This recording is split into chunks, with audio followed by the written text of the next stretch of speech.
ज्ञान ऐसा इस विषय में तो बहुत ज़्यादा कबीर के दोहे और इस तरह की बातें तो सुनते ही आए हैं, हमेशा से पढ़ते आए हैं और अच्छी है सारी बातें तो सुनते आए हैं हमेशा। तो मामा जी ने हमारी चर्चा चल रही थी, उसी में कुछ प्रश्न निकल के आए थे। फिर मामा जी ने कहा भाई गुरु जी आएंगे तो क्यों ना उनसे कुछ वो ज़्यादा ठीक रहेगा, बोले उनको इस विषय में पता भी। जैसे एक तो प्रश्न यही आता है कि एक कालखंड था अपना, जैसे अगर हम बात करें भगवान राम के समय की बात करें तो उस कालखंड में बहुत बड़े बड़े ऋषि हुए, तपस्वी हुए।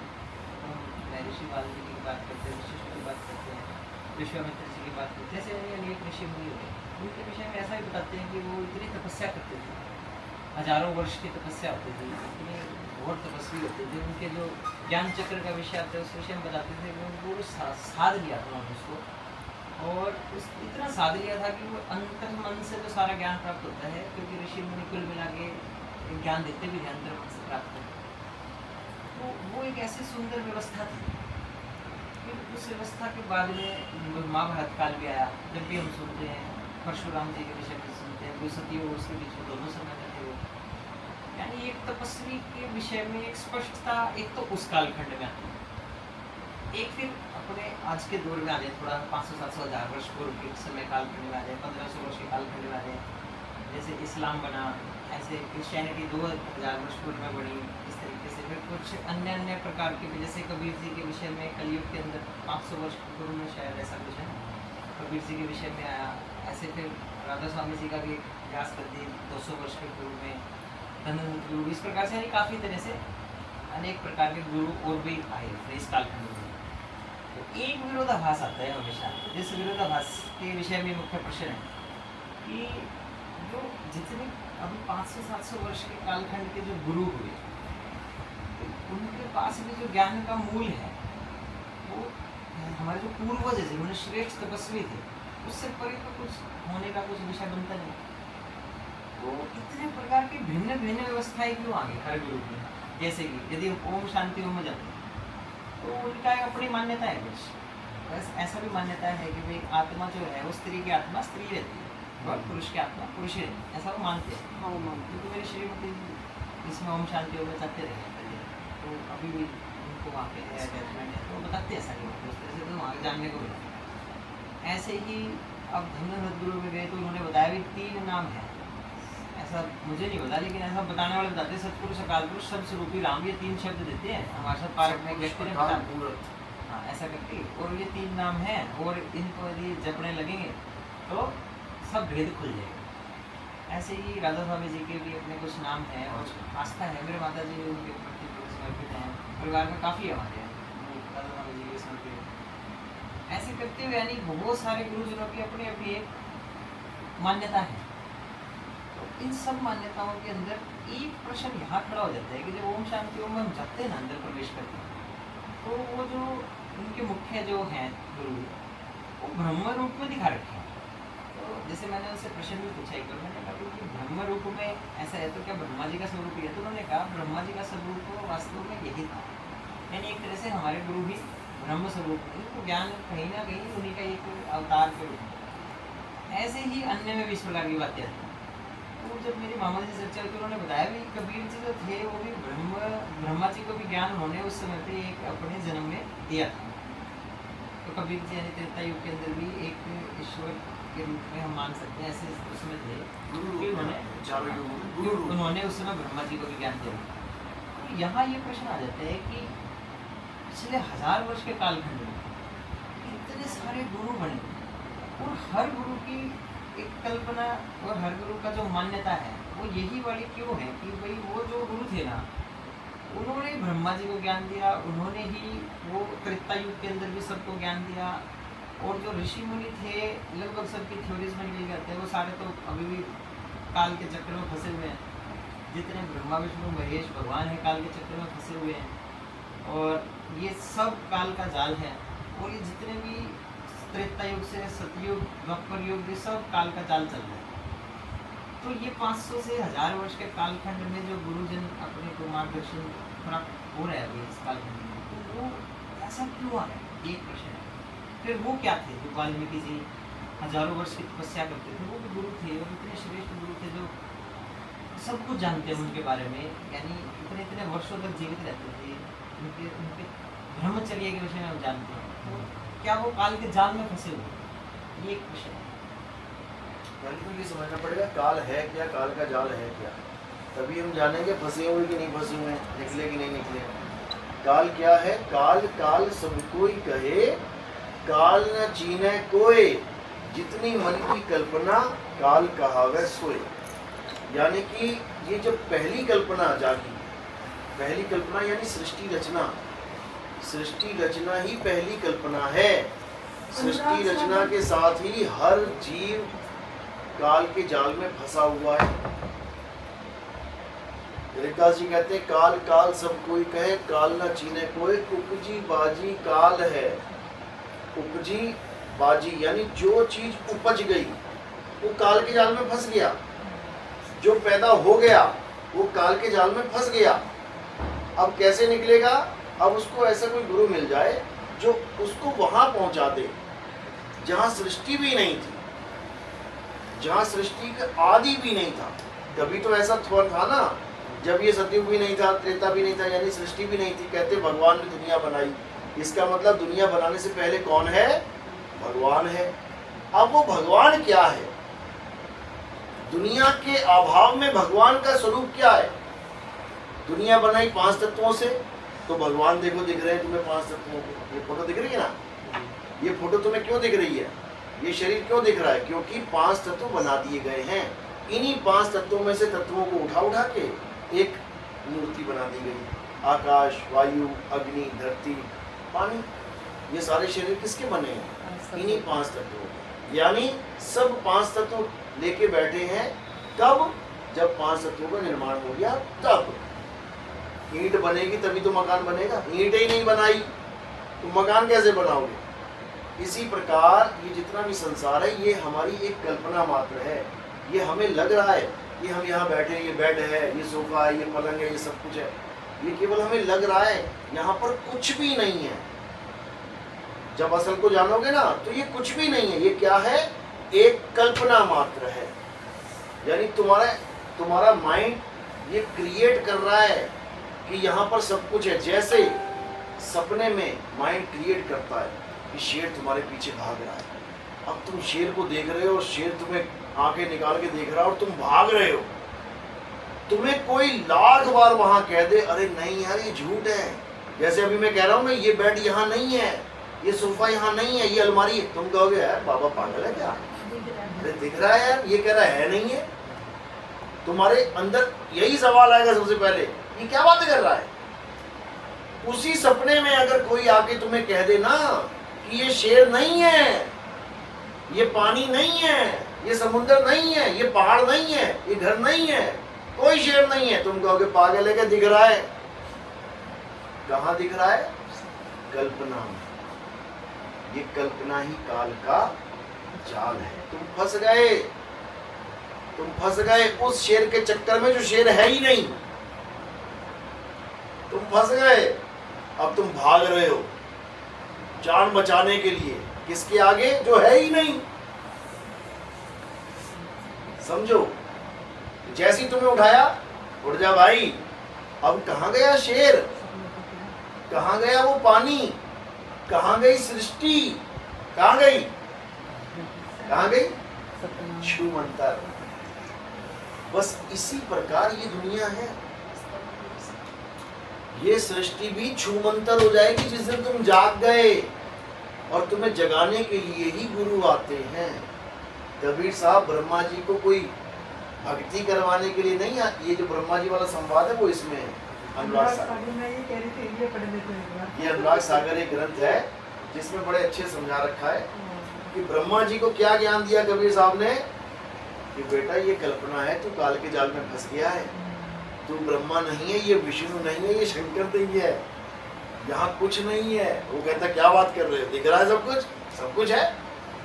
बिल्कुल उसी सपने की तरह उनको उनकी आत्मा का ज्ञान कराने आए थे कि हे ब्रह्मा किसी की पूजा मत कर, अपनी आत्मा को जान। ब्रह्मा जी को समझ में ही नहीं आई बात। ब्रह्मा जी उस ज्योति स्वरूपी निरंजन, अलख निरंजन, अलख निरंजन नाम सुना है? कौन है अलख निरंजन? फोटो देखी अभी उसकी? शंकर जी की देखी होगी, राम जी की देखी होगी, भैरवनाथ की देख ली, गोरखनाथ की देख ली, अलग निरंजन की फोटो कहाँ है? हमारी नौकरी नहीं जा सकती वहाँ, जितनी मर्जी बुद्धि लगा लो, क्योंकि ये केवल एक जयकारा है, अलग निरंजन। रावण भी बोल रहा है, रामलीला देख लेना कभी, अलग निरंजन करता जाता है वो। भोले शंकर भी बोल रहे हैं अलग निरंजन, गोरखनाथ भी कह रहा अलग निरंजन, सब कह रहे हैं अलग निरंजन, लेकिन है कौन? इस तीन लोक का मालिक है वो मन है। तुम्हारा मन ही अलग निरंजन है, समझ लो। माँ और ना, माँ से माया, ना से निरंजन, इसीलिए उसका नाम मन है। ये तुम्हारे अंदर बैठा हुआ है, तुम सुबह से लेकर शाम तक उसी का हुक्म मानते हो। तुम बेड पे लेटे हुए हो, मम्मी कह रही उठ जा बेटा उठ जा, मम्मी की नहीं मानोगे, अरे बोलती रहे, किसकी मानोगे? मन करेगा ना उठ जाते, मन कह रहा है सो जा, सो जाते। बाथरूम में गए, मन कर रहा है आज ठंडे से नहीं गर्म, नहीं मम्मी आज तो मैं गर्म से नहाऊंगा, क्यों? मेरा मन कर रहा है आज मैं गर्म से नहाऊंगा। मैं चाय नहीं, मैं कॉफी पीऊंगा, क्यों? मेरा मन नहीं कर रहा है चाय पीने का, मैं कॉफी पीऊंगा। ये कौन कर रहा है? मन। ये जो कपड़े पहन के आए हो, 36 कपड़े पड़े थे अलमारी में, लेकिन किसने उठाया ये कुर्ता? मन ने उठाया। ये सारे खेल मन के हैं, A to Z, मन मन मन। तुम्हारा पिता इसलिए तुम्हारा पिता है क्योंकि तुम्हारे मन को भा रहा है, तुम्हारा भाई इसलिए भाई है क्योंकि तुम्हारे मन को भा रहा है। जिस दिन भाई भाई में झगड़ा हो गया और वो मन से उतर गया, उसके बाद कोई भाई भाई नहीं, फिर केस लगेंगे, फिर कचहरी में मिलेंगे बेटा तुझे। एक माँ के गर्भ से आए लेकिन अब कचहरी में मिलेंगे, क्यों? क्योंकि तू मेरे मन से उतर गया। ये मन ही है जो ब्रह्मा बन के बैठा है, ये मन ही है जो विष्णु बन के बैठा है, ये मन ही है जो शंकर जी बन के बैठा है। ये मन के सारे स्वरूप हैं। इस मन के सारे स्वरूप, जितने भी शक्लें दिख रही हैं तुम्हें, मेरी मुझे तुम्हारी, ये सब, ये कौन बैठा है पता है? ये मन ही बैठा है, अलख निरंजन बैठा है। ये जब कृष्ण जी के आगे विराट रूप दिखाया ना इस अलख निरंजन ने, तो एक रूप नहीं दिखाया कि मैं कृष्ण जी हूँ, क्या दिखाया? अनंत रूप, अलग अलग शक्लें, अलग अलग डरावनी शक्लें। मुंह खोला और सारी दुनिया उसके मुंह में जा रही है और चबा रहा है। भगवान कौन होता है? जो आदमी को खाता है। क्या भगवान वो है जो आदमी को खाता है? तो वो कैसे खा रहा है? वो कैसे खा रहा है? अरे तुम्हारे भगत लहसुन प्याज नहीं खाते, कहते तमोगुणी भोजन है, और भगवान आदमी चबा चबा के खा रहा है। और अर्जुन डर रहा है, हे भगवान ये क्या है?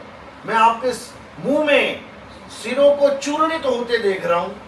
तुम्हारे आगे कोई आदमी सड़क पे खड़ा हो ना और बच्चे को, छोटे से बच्चे को चबा चबा के खा रहा हो, तुम कहोगे कौन दैत्य आ गया भाई, ये क्या है?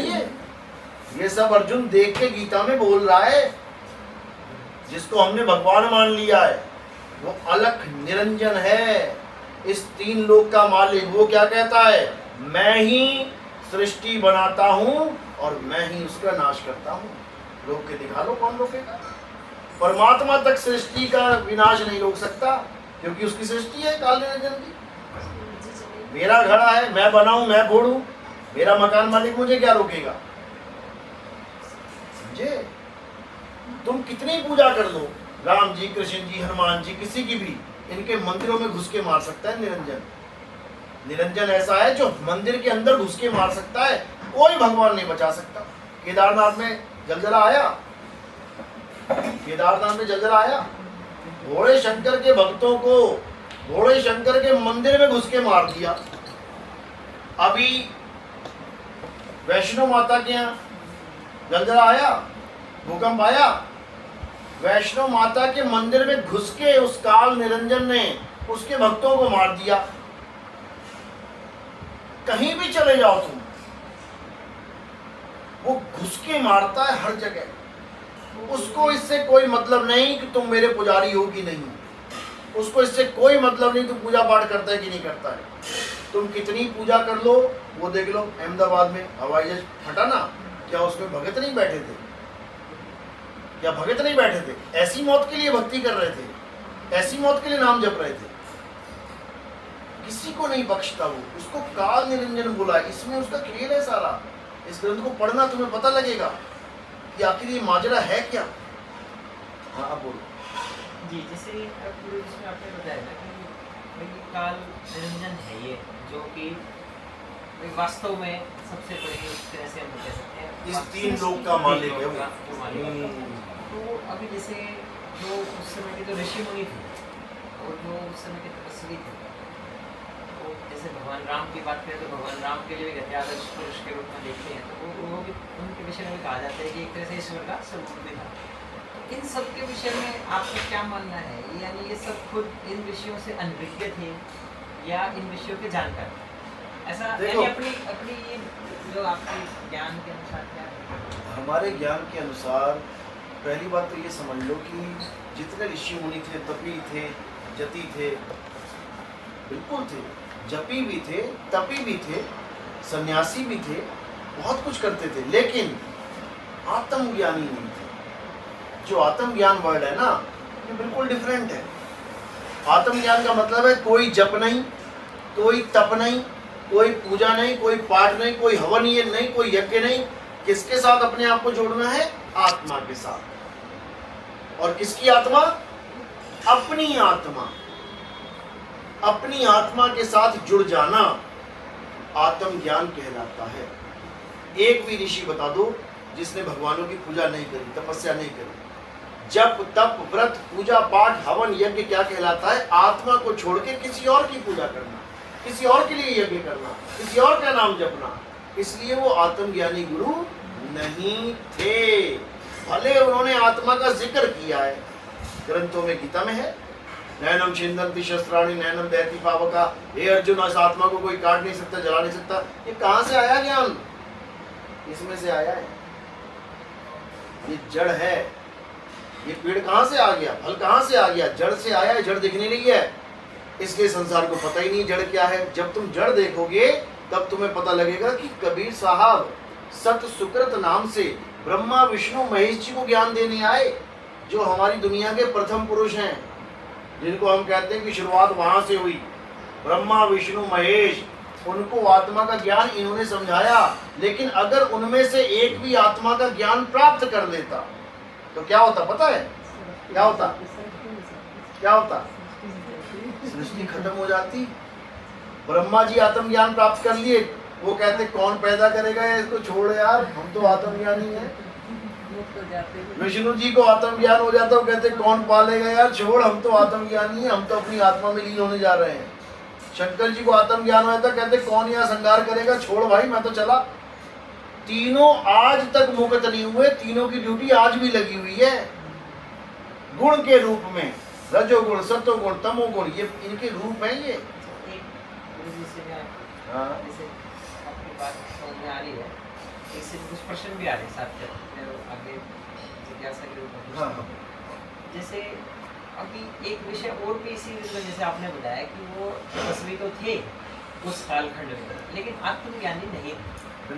ये स्पष्ट आपने बताया। ये इसका अर्थ हुआ कि भाई वो जितने ऋषि मुनि थे, कहीं ना कहीं वो आत्मज्ञान उनके पास था ही नहीं, और ब्रह्मा विष्णु महेश जी के पास भी आत्मज्ञान तो था ही नहीं। आत्मा शब्द था, शब्द बिल्कुल था, तभी तो गीता में आया, वेदों में आया है। उसका आत्मज्ञान, उसका बोध नहीं था, उसका भेद नहीं था।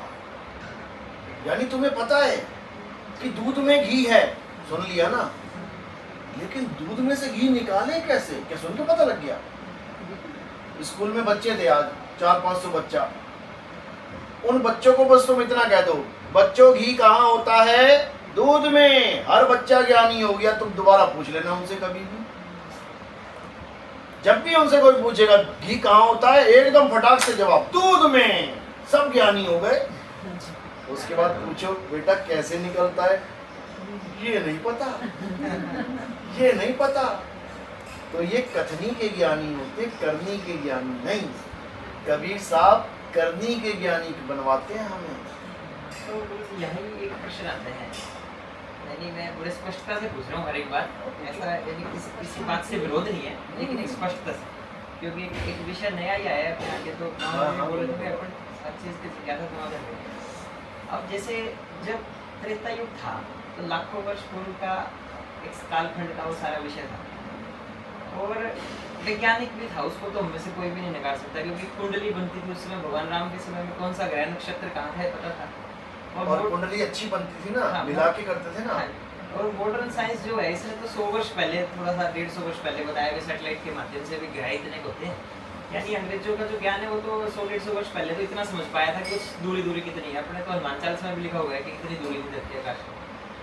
तो वो इतने एक तरह से महान शास्त्र थे अपने पास उस समय में कि हमको सब पता था, धरती से आकाश की दूरी कितनी है, सूर्य क्या है, चंद्रमा क्या है, इतनी गणनाएं पता थी हमको। उस समय के तेज इतना था कि गुरु वशिष्ठ रामायण काल में बताते हैं कि भगवान राम को उनकी आत्मा से, क्योंकि गुरु को मार्ग दिखाता ही है, तो उन्होंने उनको अपने शरीर से बाहर उनकी आत्मा निकाल कर उनको यथार्थ का दर्शन करवाया कि भाई देख, ये सब कुछ तो सांसारिक विषय है और ये आत्मा जो है ये ही वास्तविक विषय। शरीर तो पंचतत्व में खत्म हो जाएगा भी, तो बाहर निकल के देखिए वास्तव में इसका मोह भी कुछ नहीं है।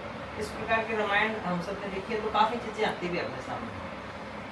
तो वो जो इतने महान गुरु थे, तो उसके बाद में 500-700 हज़ार वर्ष पूर्व में इस प्रकार के गुरु इस अपने भारत देश में विशेष रूप से, अन्य स्थानों में भी हैं, अपने भारत देश में भी उनके बारे में जानकारी आने लगी, जिनकी सबकी अपनी अपनी मान्यताएं। जैसे कि अभी हमने कबीर जी के बारे में जो भी कहा सब कुछ सत्य ही होगा, आपका इस पर आपका ज्ञान भी है सारा। अब जो ओम शांति उनको मानते हैं, उन्होंने ये सारी चीज़ें कुछ और से जोड़ दी जो जिनको वो मानते हैं। बलराज जी है ना शायद, उन्होंने उनसे जो श्री बलराज जी उनसे जोड़ दी। ऐसे यानी सबने अपने अपने लेखराज जी, दादा लेखराज जी, तो दादा लेखराज जी से जोड़ दी कि लेखराज जी जो है वही ये सब कुछ जो भी थे, उन्होंने ही ब्रह्मा जी का एक स्वरूप था और अल्टीमेटली सारा कुछ वहीं से, यानी ज्ञान उनको भी इसी लाइनेज में वो आ गया। इसी प्रकार अन्य जितने भी गुरुजन हैं, बाबा रामपाल हैं, बाबा रामपाल के पास जाते हैं तो कहीं ना कहीं उनकी अपनी एक थ्योरीज है जो कनेक्ट हो जाती है इसी प्रकार से। तो विषय ये आता है कि 500 से 1000 वर्ष पूर्व में ज्ञान इतना प्रबल अचानक से कैसे निकल के आया कि जो वास्तविक ज्ञान था पुराना, वो सारा एकदम से गौण हो गया। यानी ये एक बिल्कुल सीधा सीधी सी बात आती है कि भाई वो इतने महान होते हुए भी भगवान कृष्ण का जीवन सुनते हैं, सब ये सब काल के चक्कर में फंसे हुए थे, इनके पास इतने महान गुरु थे। जैसे गुरु जिसका हाथ पकड़ लिया तो काल के जाल से निकल जाते, ये फिर भी काल के जाल में फंसे हुए थे, ऐसा बताया जाता है। अभी बातचीत में जा रहा है अपने लिए, तो ये कैसे संभव है कि 500-700 साल पहले कुछ गुरु जी आए, वो इतने महान थे कि वो सारे गौण हो गए पीछे लाख वर्ष पूर्व तक। ये एक प्रश्न है। देखो कोई कितना ही गुरु बन जाए, अलग अलग पंथ चला दे, लेकिन कहीं ना कहीं इन चीज़ों से कनेक्टेड रहेगा। तुम्हें लग रहा है कि लेखराज जी वाला पंथ कुछ अलग ही बता रहा है, अलग नहीं बता रहा है, वो गीता के माध्यम से ही चल रहे हैं। लेकिन क्या हो गया, गीता में उन्होंने अपने हिसाब से मिलावट कर दी, वो मुरली बनाने लग गए कि मुरली आती है, जो मुरली बोल रहे हैं, मुरली का मतलब बाबा जी आएंगे, आप प्रेत की तरह प्रवेश करेंगे और दादी के अंदर बोलेंगे, वही मुरली है। ये सब मनमुखी ज्ञान है, ये मन है, मन का ही सारा चीज है। और जो आप कह रहे हो कि राम जी की आत्मा को ऐसे निकाला, ऐसे दिखाया, तो पहले समझ लो कि वो आत्मा नहीं है, वो जीव है, वो जीव है। आत्मा को कोई निकाल नहीं सकता, आत्मा को कोई डाल नहीं सकता। आत्मा का स्वरूप क्या है?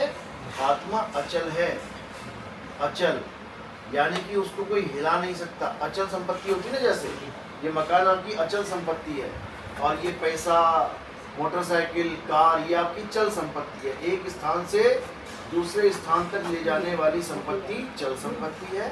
और जो गड़ी हुई है, ये मकान गड़ा हुआ है, इसको कहाँ लेके जाओगे? ये अचल संपत्ति है। तो आत्मा जो आप कह रहे हो कि उन्होंने आत्मा निकाल के ऐसे दिखा दी यथार्थ में, असल में वो जीव है। उन्होंने उस जीव को ट्रैवलर बना दिया कि बेटा इस शरीर में ही नहीं रहना है, इस शरीर से बाहर भी तू ट्रैवल कर सकता है। और ऋषि मुनि करते भी थे। समाधि लगी हुई है पहाड़ों पे, शरीर वहीं पड़ा हुआ है, और महाराज जी कहाँ घूम रहे हैं? 3 लोग का चक्कर काट रहे हैं। तो जब तक तुम ट्रैवलर बने हुए हो, तब तक तुम काल के जाल में ही रहोगे। क्योंकि ट्रैवल कहाँ करोगे? दुनिया में। दुनिया क्या है? माया है। ये जगत एक माया है। माया में ट्रैवल करोगे तुम कभी मुक्त हो ही नहीं सकते। ये गीता में भी लिखा है, हे अर्जुन, जो इस माया को लांग जाते, मेरी बनाई माया को लांग के जाए कहाँ? बताओ कहाँ जाएंगे लांग के? माया का मतलब होता है बनने बिगड़ने वाली चीज। अरे इस दुनिया को तुमने माया कह दिया, समझ में आता है, उसके बाद कहाँ लेके जा रहे हो? गोलोक में क्या गोलोक बनाया नहीं गया क्या? शिवलोक में क्या शिवलोक बनाया नहीं गया क्या? ब्रह्मलोक क्या ब्रह्मलोक बनाए? जो लोक लग गया जहाँ पे वो बनाए ही हुए हैं, ये बनते और बिगड़ते हैं। सारे लोकों का वर्णन है कि हे अर्जुन, बड़े से बड़े लोक में जाके जीव को फिर नीचे आना पड़ता है, सब लिखा हुआ है इसमें। तो फिर सत्य कहाँ है? फिर माया कहाँ लांगी तुम्हारी हमने? इस माया से छूटे उस माया में चले गए, यानी बड़ी जेल से छूटे दूसरी जेल में डाल दिया, दूसरे से छूटे तीसरे में डाल दिया, तीसरे छूटे चौथे में। माया को लांघने का मतलब क्या होता है? जब हम हर प्रकार की सृष्टि से परे अपने अचल आत्म स्वरूप को प्राप्त कर लेंगे, तब हम माया को लांघ गए। यानी चल आत्मा नहीं कि इधर से उधर जा रही है, उधर से उधर जा रही है। जैसे अभी हर हिंदू क्या मान के बैठा है कि जब हम मरेंगे तो कहाँ जाएंगे? कार्ड पे लिखवाते भी हो, कहाँ जाएंगे? स्वर्गवास। यानी हम स्वर्ग में जाएंगे। हम जाएंगे इसका मतलब हम फंसेंगे, हम फंस गए। जाना ही फंसना है, किसी लोक में जाना ही फंसना है। कबीर साहब कह रहे हैं, अज्ञानी को स्वर्ग नरक है, हरि जाने को नहीं। जिस भव से सब लोग डरते हैं, सो भय हमरे नाही। वो कह रहे हैं कहीं आना जाना है ही नहीं। मैं सपने में, मैं बेड पे लेटा हूँ, मैं सपने में कभी इधर महल में जा रहा हूँ, कभी उधर महल में, कभी स्वर्ग में जा रहा हूँ, मैं नरक में जा रहा हूँ। ये आना जाना कैसे खत्म होगा? जब कोई मुझे हिला दे तो मैं कहाँ गया? मैं जहाँ था वहीं हूँ, मैं अचल हूँ। मैं बेड पे लेटा हूँ आराम से, लेकिन सपने में मैं चल हूँ, मैं चल रहा हूँ। बेड पे मैं आराम से लेटा हूँ। तो जो हमारी अचल अवस्था है वो क्या है? शुद्ध चैतन्य स्वरूप, हमारा असली स्वरूप। और जो हमारी चल अवस्था है वो क्या है? ये जीव अवस्था। कभी राम बन के, कभी श्याम बन के चले आना। कौन आएगा चल के? यही आएगा चल के। और राम श्याम बन के नहीं, कभी मछली बन के, कभी कछुआ बन के, कभी जंगली सुअर बन के चले आना प्रभु जी, चले आना। समझ लो, ये सारे अवतार बता रहा हूं मैं। मत्स्य अवतार, कुर्म अवतार, वरा अवतार, फिर आधा आदमी आधा जानवर बना दिया। बताओ, आधा आदमी आधा जानवर तुमने बना दिया, ठीक है, तुम भगवान हो, तो उसके बाद तुम्हारा कत्ल क्यों करना पड़ रहा है? किसने मारा था? किसने मारा है? नरसिंह अवतार को किसने उनका खात्मा किया पता है? किसने? इस विषय में तो ध्यान नहीं। हाँ, शिव महापुराण पढ़ो, उसमें क्या लिखा है वेद व्यास जी ने कि ये अनकंट्रोल्ड हो गया, ये चिथड़े उड़ाने लग गया सबके। तब शंकर जी ने क्या किया? इसका संहार कर दिया। बताओ, भगवान की संहार कर दिया। गजब थ्योरीज है, समझो। ये सब माया जाल है, इतना तगड़ा माया जाल है कि उनको खुद नहीं पता कि यार शरीर धारण करके छोड़ू कैसे। छुड़वाया जा रहा है, छुड़वाया जा रहा है, संहार करके छुड़वाया जा रहा है। इतना तगड़ा माया जाल है भाई, समझो। तो कहने का मतलब यही है कि जो तुम्हें लगता है कि हम भगवान के भगत हो जाएंगे, बहुत बढ़िया हो जाएगा मामला, सुदामा से बड़े भगत तो नहीं हो सकते तुम। पता है क्या बना दिया उसको? सुदामा को राक्षस बना दिया।